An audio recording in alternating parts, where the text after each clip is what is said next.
So POS system is really important for any business because you need to track your inventory. So the second hardest thing being a business owner is your POS system and finding one that works right for you. I use QuickBooks POS. I've used that since 2008. Before then, we just used like a traditional cash register that you just rang numbers into. There weren't any departments or anything. So going from that to an actual computer system was a big jump, which we needed because we have thousands of SKUs, product line. I mean, you can see from behind me, this is like a small sampling of what we have.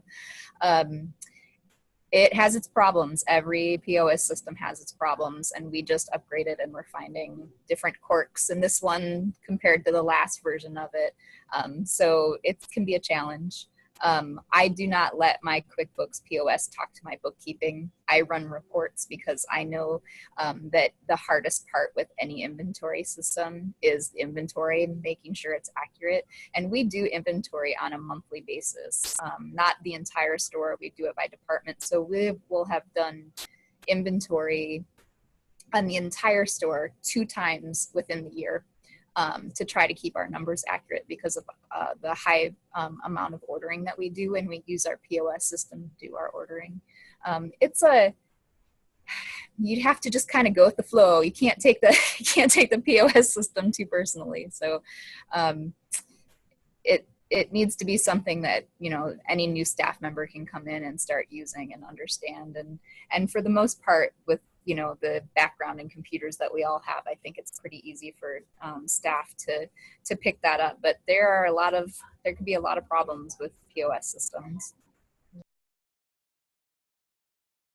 So the process for us with our reordering is actually currently we're changing the system that we use.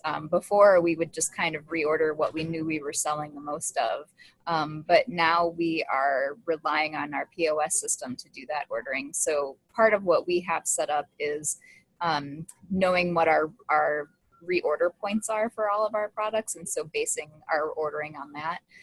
And then the other thing too is that we put a lot of the manager of the store really needs to know their inventory and know what products are moving and what products aren't. We can look at that in the POS system and run reports, but there's also a tactile physical part of it, like just being in the store, you really get to see how product is moving in and out. So it's a combination of working with the computer and looking at numbers, but also like physically being in the space. We do a lot of ordering. We get 5 large deliveries every week to restock our inventory with what we have moving through the store. So we are constantly ordering, constantly receiving, constantly putting stuff away, and constantly selling stuff at a pretty high rate. So it's you have to be pretty well fluid with what you know that your inventory is.